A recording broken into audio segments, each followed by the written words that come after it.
I slept with those dogs. I still sleep with those dogs. I always had dogs sleeping in my bed. Robert's thrashing around. He's having flashbacks. You know, who was more inspired by Lassie than me, right? You whore, you. There were ticks crawling on the ceiling, right? Some say these two trainers were quietly in the shadows. Robnert Weatherwax, last of the Legendary Lassie trainers, from the world's greatest movie dog training family, was quietly hidden in his TV work. And Christophe Clugston, elite action K9 trainer, was traveling from the sub-zero Arctic to the sweltering jungle heat, training dogs on 3 continents. But a chance meeting changed all of that. Now, Robert and Christophe have joined forces and they're breaking the silence. For the first time, the secretive and hidden world of the movie dog trainer and the science of the elite tactical trainer will be revealed. That's right, they are out of the shadows. Welcome to Tactical Practical. This episode, we're going to be talking about a myth that's hugely common. It started in the early 2000s, and people have just gone with it and continued it for a long time, and that is that you got to be alpha. You have to be the dominant person in the relationship with your dog, or if you have more than one dog, you still got to be the alpha. And this really started with the monks of New Skeet. They had a few books. They started in the 70s. They came out in the 70s with one of their first books, and it was pretty popular. And they, since that time, became hugely popular with a lot of people in the United States, and that's where it started. A lot of people will identify Cesar Millan. He grabbed onto that idea and used it, and he still does, and there are a lot of people who still do. It's been refuted because they want to try to incorrectly say that wolves do this. No, captive wolves do a certain thing. Wolves in the wild don't act the same way, number one. Number two, dogs and wolves are not the same, just like you and a chimpanzee share a lot of DNA, but you're not the same. Some similarities, you're bipedal, the way you walk and stuff are the same, but it's not the same creature completely. And that's a big difference. One of the biggest things that we're going to get into, one of the ones that I'm going to tackle right away, is that you cannot sleep with your dog. If you sleep with your dog, you're allowing them to be on the same level as you are. You can't do that. You'll have problems. They won't listen to you. You're not in control. They won't be able to function with you. This is completely nonsense, number one. I've done things with my dogs that demonstrate that I know what I'm doing. And again, I got to say it. Look on YouTube. I'm the only one who's got a quarter-mile sit-stay, quarter-mile recall, and that's nothing. I also the only one with a 110-pound American Bulldog that can limp, and he's working on some new stuff. That's also going to blow you away when we get to it. The point is, how did that happen? I slept with these dogs. I slept with those dogs. I still sleep with those dogs. The big guy, the big monster Akuma, was not 110 pounds. He was like gargoyle, about 40 something pounds originally when he was a puppy. He's now a monster. But the super dog, I've been with the super dog. Super dog sleeps with me every night, along with a bunch of my other dogs sleep with me, and that allows me to have a relationship with them because of trust. They trust that I won't roll over and kill them in the bed, and they also have trust that I'm not going to abuse them. It's a symbiotic relationship, and I'm going to say this a lot. If you sleep with your dog, it's going to increase the bond that you have with your dog. This is just a fact that I know because I've been doing this a really long time. Again, Robert and I combined have more experience than anybody that's on YouTube. We have 100 years of experience with dogs.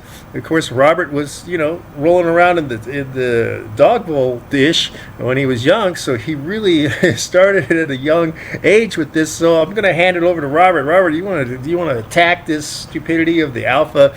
You got to be the alpha at all times. You got to dominate the dog. You got to roll the dog on the ground. All those things. You want to hit it? Yeah, no, I hear that all the time. Roll the dog on his back, and so he'll submit to you, and different things about not letting him get away with certain things that to me seem pretty benign, things like eating grass or sniffing something. I don't believe that dogs should be restricted to a point where they feel dominated. I don't think that's the relationship I want with my dog. I always look at it as a partnership. I give them a certain something, and they give me something in return, and I think that's what the symbiotic relationship is all about. It's about equality, not dominance. I consider myself a motivational trainer. That means that I'm always trying to bring the dog up, not bring the dog down. Now, there's going to be times when dogs get a little too excited, too exuberant. You might have to, reel them in a little bit. But I'd rather, my dad always said something. He said, you can always slow down. It's easier to slow down a fast dog than it is to speed up a slow dog. So, I'm always trying to get my dogs to, be more outgoing, to be more adventurous. And then later on, if it becomes too much of a problem, then, I'll just reel them back a little bit and say, okay, well, I created a little bit of a monster here. But as far as the thing in the bed, personally, I always had dogs sleeping in my bed. But then again, I had small dogs, and I had a small bed. If I'm thinking ahead, which is what I always say in my book, is to plan everything, the 5 Ps, prior planning prevents piss poor performance. That's the one that says that, okay, maybe a Great Dane isn't the best choice to sleep in my bed with me. But that doesn't mean you can't have an Australian Shepherd or something smaller than that in your bed, maybe even a Sheltie but there's certain, I've seen people who barely have any room in their beds, they're a couple and then they have a cat and they have 2 dogs. And then it's like there's no room, there's no extra room on the bed. And me, I'm kind of a thrasher when I sleep, so I kind of feel like the dog might be put in jeopardy, if he's crowding me too much while I'm sleeping. So, it's just a judgment call, but there's no such thing as, I have to be the alpha.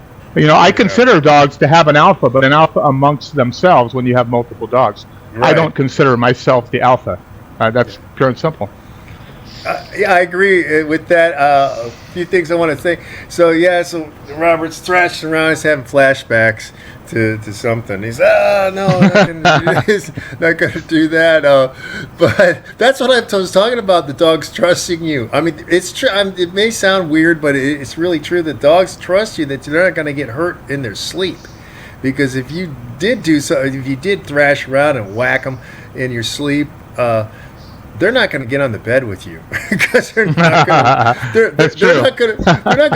They're not going to risk it. Now, I have a giant king size bed, but they still manage to crowd me into one spot. I mean, we should all have things. Sometimes I have to tell them, like, look, come on, guys, because they all want to be right there, like right where I'm at. It's like, come on, you gotta move it on over here. You gotta move it on over, and that's it's part of the fun. Now, not everybody wants to do that. That's not what I'm saying. But if you want to achieve the results we're doing, it's one of the reasons I'm giving people a secret. One of the reasons I can achieve these results is because my dogs have an incredible trust with me.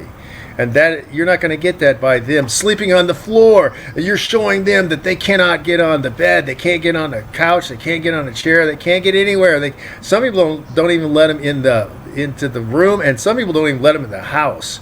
I know some dog trainers who are well known internationally. They won't let dogs in the house now. They're kenneling them at all times. They will never have the same relationship. You cannot have the same relationship. Now, I know for a fact, and I'm going to say this about you, Robert, because you were sleeping. You were sleeping with some Hollywood dogs. Like, weren't you sleeping with Run Joe Run, right? The lead dog for Run Joe Run was one of the dogs when you were younger, right? Yeah. That was Heinrich, and Heinrich was Bill DAngelo, the producer of Run Joe Run's dog. Yeah. And actually, when that dog first came and began sleeping in my room, I was unaware of the fact that the dog was infested with ticks. And when I remember going to sleep a day or so after the dog arrived and began sleeping with me each night, that there were ticks crawling on the ceiling, right? Like I could see them crawling on the ceiling. Yeah. And then when I woke up, they were like all over me. I was picking them off. We had to have the house fumigated. It was horrible.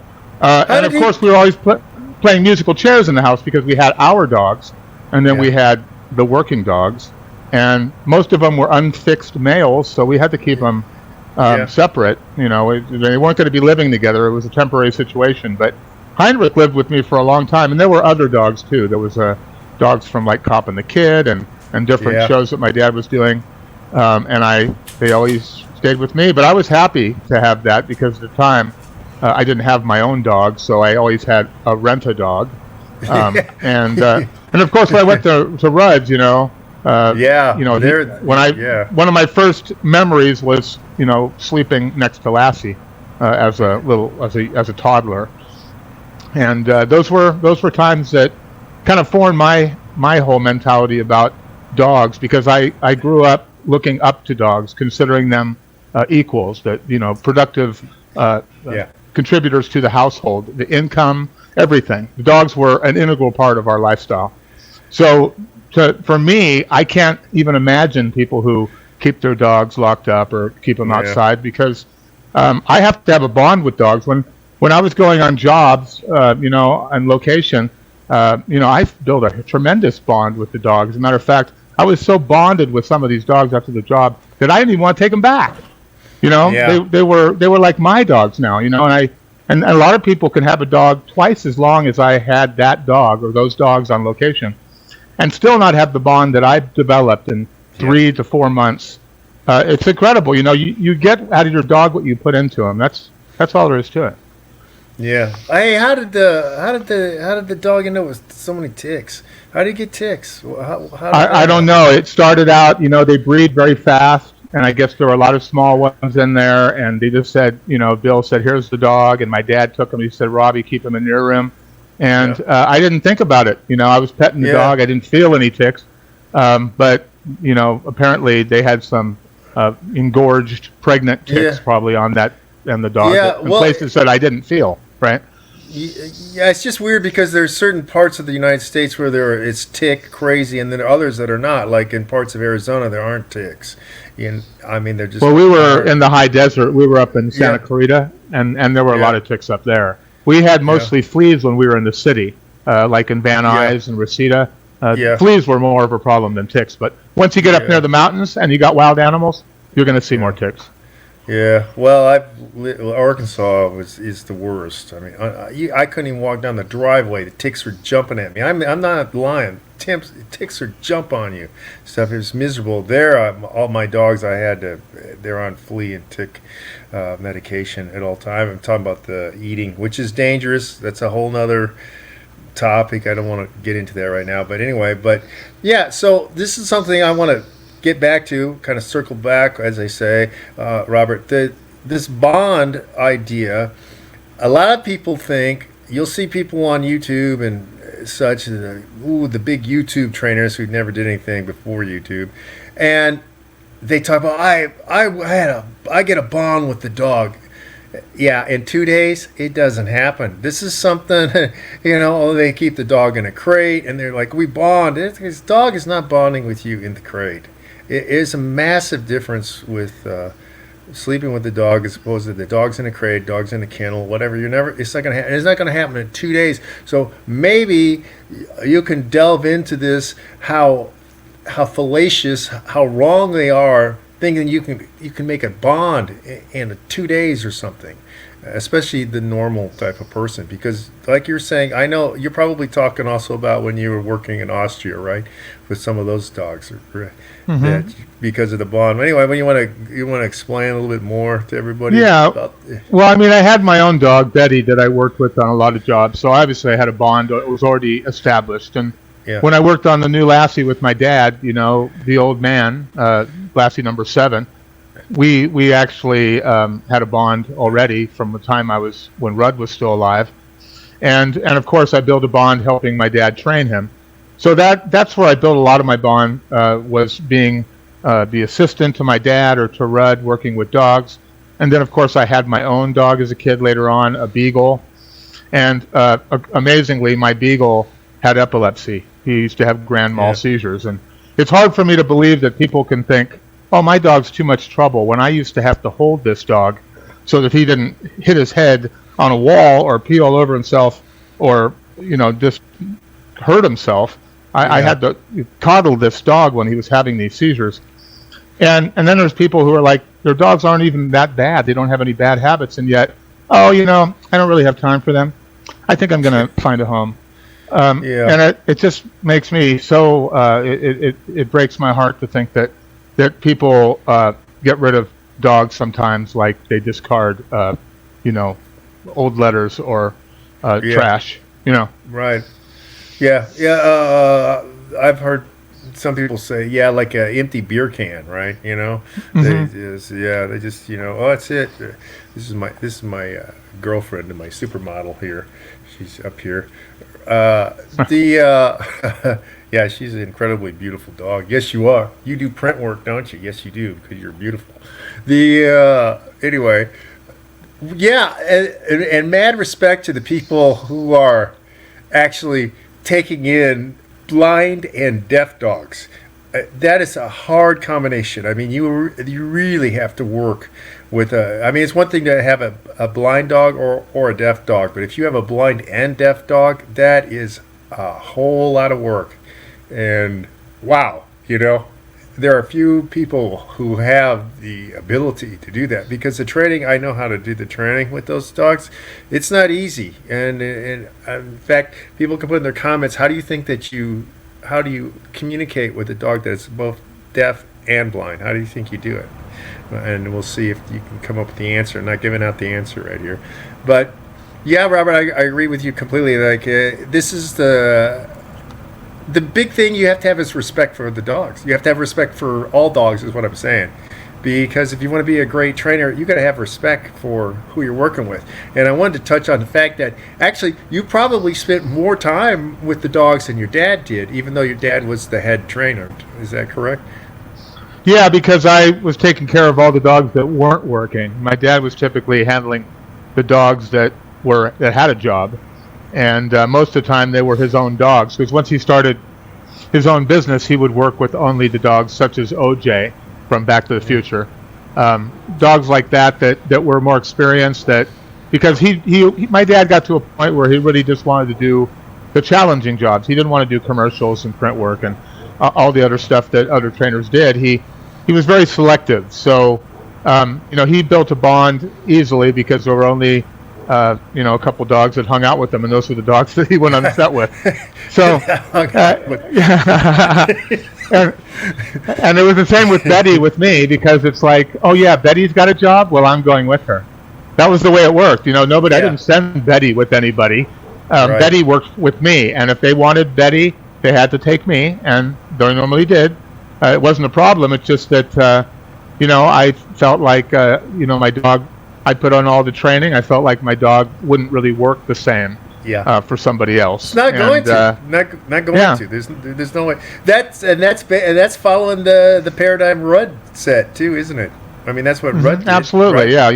A trained dog is a happy dog, and that's why Rudd's dogs were so fascinated by him, because they were always looking at him like they were waiting to find out what was happening next. Like they looked at him like a news, like the weather guy. What's the weather going to be like today, Rudd? And Rudd always knew, and he didn't tell the dogs, because he wanted them to just have an adventure. To whatever I'm doing, you'll be doing it with me. You don't need to know what it is; it doesn't matter. But just know that it's going to be, it's going to be awesome. And he made it that way, because Rudd knew that in an 8 to 12 hour work day on the set, you have to keep that dog fresh. There has to be moments of amusement and recreation intermixed with all that work, because it can become mundane, and your dog can, just burn out, just like we can. Well, and something that I read about Pal, the first Lassie, is that dog, I mean, the dogs who were in the movies, especially in the movies, the TV series too, but really in the movies, those dogs were insanely incredible dogs. We're not talking about the normal dog. Rough collies are not easy to train, number one. So let's get that out of the way. People, they're not German Shepherds. And so it takes a special type of person who can read their personality and work with their disposition to get them to do things. And of course, Rudd was that guy.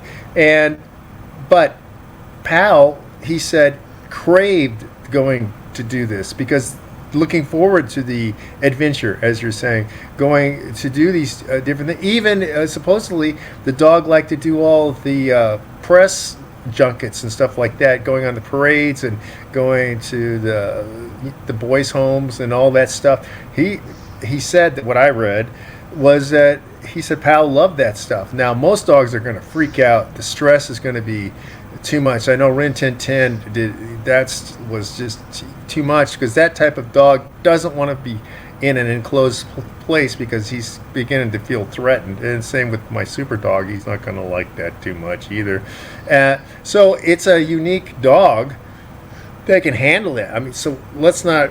I don't want to give off the wrong assumption to everyone that, hey, every dog can handle the sorts of things we're talking about. No, only the top dogs for the movie 8-10 hour or longer days, or the TV ones that you're doing. But the point is that the only way that they're going to be able to handle that is if they've got a bond with you. You don't just show up, hey. I mean, people tried to hand off dogs to other trainers. This used to be big, like we talked about Frank Yin and guys, and even Carl Miller, right? I mean, Carl was taking on other people's dogs and doing things, but he wasn't. I mean, you want to explain? Because it's not. I mean, I know something, but you know it because you were firsthand there. What do you want to? What can you say? I mean, what can you say? Yeah, Carl had certain dogs. Yeah, Carl had certain dogs, and my dad had certain dogs that we didn't really. They worked with a lot of trainers in their whole training. You know, when it wasn't just one trainer working them. There were dogs that we had in the kennels that we brought out to work and get exercise, and a lot of trainers worked with them. So some of the dogs we had were conditioned to work with a lot of different trainers. That was fine. But other dogs had really not had a lot of exposure to other trainers. That's why, like Steven, when I worked with him on Married with Children, I mean, nobody else is going to work Buck, right? He had a lot of different assistants. I was one of them. But, the assistants weren't as important as that primary guy who the dog depends on. The dog looks to him as like a guidance counselor. He's showing them the map to what's going to happen, and not only that, but he's also an acting coach, because the emotion that Rudd shows with Lassie, he could control the emotion that Lassie showed himself. By being a little harsh, Lassie could become sad. By being super happy and exuberant, Lassie would get happy. But one thing, no matter whether it was a sad scene or a happy scene, at the end when they said cut, Rudd pulled out a ball or a sock, and he started playing with that dog, and it's like, you're so awesome, because he wanted to make those moments in between shots meaningful for the dog, because, face it, the dog would probably rather be doing something else than working 8 hours on a movie set. Yeah. But that's what he had to do, and we have to make it, we have to have, just like kids have teachers on the set and different people to help manage, their spare time. We do the same thing with the dogs. We manage that spare time as well as the time that they're working. Well, and put that back into our general theme, during this time when you're talking about the assistant trainers are helping fill the void in between shots and stuff, or maybe helping set up for the block, when they block the shot and stuff, none of this was alpha, right? I mean, they weren't trying to dominate the dog, and the dog has to stay. No. So this is, no, you don't get a real good broad character dog if you're dominating them. What you get is a dog that is cowed down, that looks mechanically.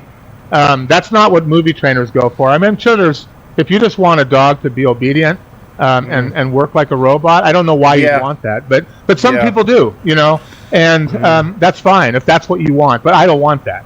I want a dog that's more multifaceted, a dog that I can turn on high speed and cut him down to low speed, not a dog that works at the same level all the time, because, that's really mundane and pretty boring to watch.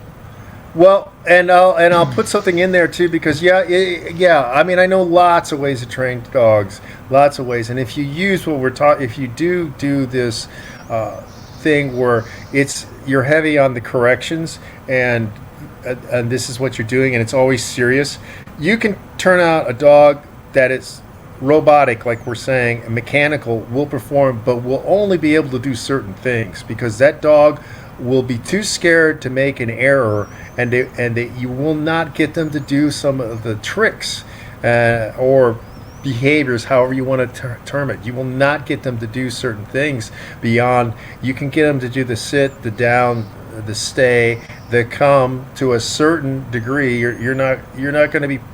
It's going to be hard to push them to a quarter mile or beyond. It's going to be hard to do that method. But you're not going to get it. You're not going to be able to teach a dog how to crawl that way. It won't work. Not really. It's not going to work if you're trying to teach the dog to do weaves, and it's not going to work if you're trying to teach the dog to limp and stuff like that. It won't work, that method. So it's very limited in its approach, and what we're trying to get to everyone's idea. Of course, everything that we're doing is about, if you're a dog owner, you're a dog trainer, whether you know it or not. I'm going to say this all the time from now on because people don't seem to get it. So either you want to become a better dog trainer, better with your dog, and that's founded on the bond, or you don't.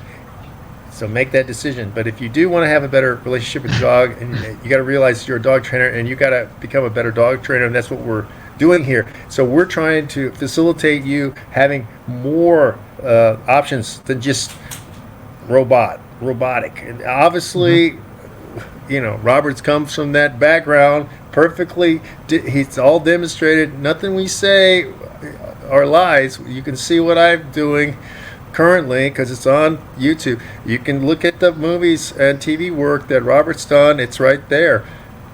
And I'm posting stuff all the time of us. So nothing is conjecture. We're not theoretical in what we're saying. We're talking about what works the best anyway. So Robert, what else you got to say? Because I think I think the word I'm looking for that came to my mind when you started talking about the stop and start way that people train their dogs now. Fluidity is the word that I'm looking for. I want that dog to have different speed levels. If you can get a dog to come easy and be able to control a dog's speed, going from fast to slow to slower, that's not something. That's not training. That's the dog reading your voice, having done it so many times that they don't have to. They know the way your mannerisms are. Like, for example, if I'm working with a dog and we're not working, I'll talk to them a lot and good dog and all this stuff. And then, but when I start to work, it's like a different demeanor. It's like, okay, all right, now we're working now settle down. And my whole body language changes. I don't talk as much because if you're talking to your dog all the time, each word loses meaning over time because it's like cry wolf. If you just keep saying it, nobody's going to believe when the wolf actually comes. So save, the meaningful words for when you need them. That's why I don't use no. I mean, what's the point of using no? Because the more I use no, if I ever have to use no in the future, it won't mean anything because I'm using it all the time. Keep in mind that dogs get desensitized very easy to words and sounds. So you have to sometimes change the tone, even if you're saying the same thing. If you're saying, maybe another time you have to do a little bit more. It's a lot of it is emotion. And if you're training your dog without emotion in a robotic way, it's just not fun to watch. I mean, you see dogs, like with what Christophe does, the high action, high energy type stuff. You don't get that with other trainers because they don't want the dog to be too far away from them, right? It's like, wait a second, he's 3 feet away, and I like to keep him real close. It's like, but that's not training because, the best trained dog is the dog that you don't even notice that he's doing anything because he's patterned to behave well. He's not it's not a trick. It's a regular routine that you set your dog up for. If you're inconsistent and you're all over the place yourself, your dog is going to work inconsistently, and she is going to be all over the place. So you have to be able to send signals to your dog that tell them when you're working and when you're not, and make that something that you do all the time, not sometimes, because I tell my clients all the time, 2 words that don't exist in a dog's vocabulary is sometimes and maybe. It's either all the time or it's definitely. That's it.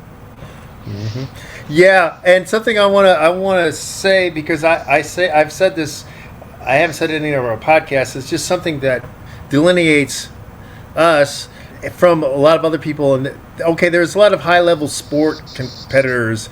Let's use Schutzen, now called IGP.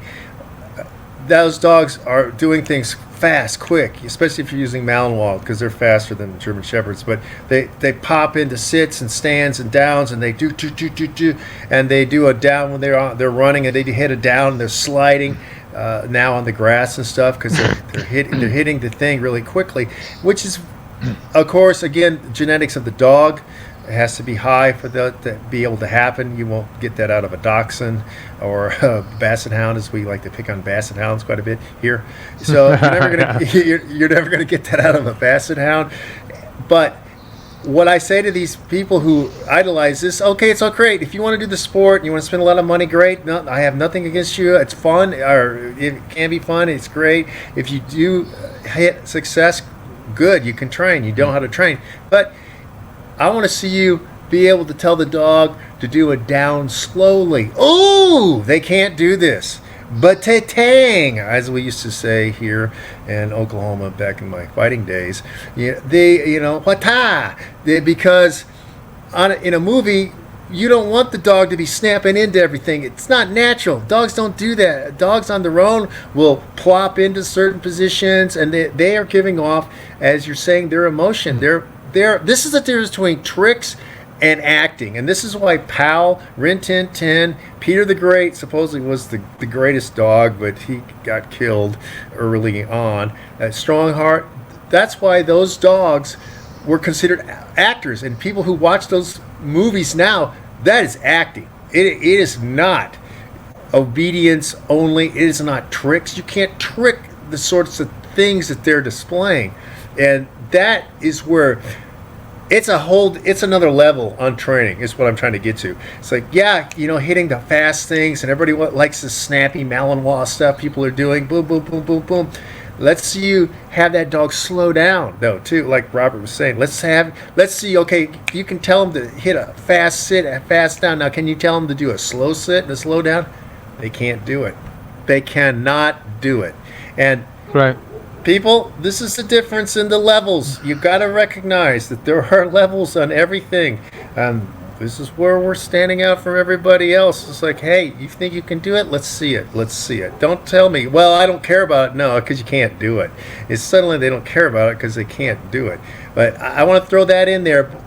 But it all goes back to the bond, like you were talking about. Dog's bond. Dog has to read you. And I didn't mean to throw Frank in out of the picture because he was obviously doing that with Benji. I guess that freaked Joe Camp out the first time he saw that, when he was making Benji go fast and then slow down and stuff, because the way he was, you're the most worthless dog on the planet and stuff like that. He was saying that, and slowing slowing Higgins down, and Joe Camp is freaking out, and he had to tell him later that the dog is not freaked out by it. He just knows that something's up, and so he's slowing down. And anyway, but that's getting us off a little bit off the tangent. We always do that. We're the tangent kings, I think. We're always going this way. It's sort of like that Bugs Bunny thing. I should have taken a left at Albuquerque, right? Isn't that? Yeah. That's what he always said. Anyway, but in my final commentary here is that the alpha mode and trying to dominate your dog is not beneficial. It's not the way you're going to get the best performance out of a dog. It's not the way that you're going to have the best relationship with the dog. It's not the way that you can train a whole bunch of diverse. That's another thing we can do. We can train all sorts. And then that's why, look at me. I don't just use my super dog because then everybody, it's a Dutch Shepherd. He's genetically a freak. He is. He can do a 7-foot vertical from standing still. Boom. Show me other dogs that do that. Few. So anyway, he's a freak and he can do this stuff. Yeah, he's my number one dog because he could do all this stuff. But again, you see me with a 110-pound American Bulldog. No one else is doing anything. I know Omar did some stuff in the past with one. So he's a great trainer. I'm not going to say he's not, but you don't see anybody currently doing that, and other dogs, and you've worked with a bunch of other dogs and had even basset hounds. I'll throw that in there. But anyway, so my last words here, and then I'll give it to you, is that don't buy into this, that you have to dominate a dog to get the dog to perform. Yeah, well, that's exactly it. And all those guys you mentioned, Frank and Carl Miller, they all had a bond with their dogs. And I think that a lot of the I'm afraid that a lot of this is due to one guy, Cesar Millan, talking about the pack leader and the alpha and all this stuff, and I think people really bought into that. But Cesar Millan was not around when these other people were paving the way for dog training that we see today. The foundation of all training today originated back with the pioneers like my grandfather and Lee Duncan and Frank Inn. Just incredible trainers who, back in those days, there weren't any schools on how to learn how to train a dog. They simply understood the dog because they spent every moment of the day with the dog. And they noticed tendencies. And they saw, wow, when I do this, this happens. Or when I do this, something else happens. And then they played with things. They experimented. You can experiment with your dog, How do you think people get all these incredible tricks that you see on videos and stuff? Because that's all they did. All day long, do this, on through the legs, through here. And then the dog is just like, let's do that again, because they get addicted to it. Yeah. And it's not even a trick anymore. It's almost like, will you please stop? Like teaching a dog to speak. Sometimes the dogs that are the hardest to speak, once you get it turned on, you can't turn it off. So, it's a balance. Some dogs you have to bring up and you have to be a little more gentle and supportive. Other dogs you have to be a little bit more dominant, quote unquote. And you have to show a little bit less praise. You emphasize more of the correction. It's more like the brake, and the praise is the accelerator. So make sure that you don't step on both at the same time. There's times when you'll need to speed your dog up and times when you need to slow him down. But going full speed and going to a complete stop, that's not a variation. That's just two things, two speeds, fifth gear and parked. But that's not what we're going for in right. Our training. Variations and fluidity. Right, and something. Okay, I lied. I'm not done talking. The thing that I need to say, because I think we covered a great amount and it's good. It's stellar. Like we're getting to be incredible. Anyway, but the point is that people, we need you to share, subscribe, and like this. For our channel to grow, we need to grow because other people are out there pandering for your money, demanding everything. We haven't done that. We're not opposed to you coming to us for consults or video training or Skype training or Zoom training or in-person training or holding seminars or workshops or clinics. We welcome all of that. But the point is here, hey, help us out by liking, sharing, and talking to other people about us. That's what I. And there's a lot of people out there who are saying, that they were inspired by Lassie. They were inspired by, but who was more inspired by Lassie than me, right? I'm a dog trainer because of Lassie. If there was no Lassie, I wouldn't be here right now. So just keep supporting us, and I'll be bringing you more Hollywood stories as our viewership broadens. So stay tuned for that.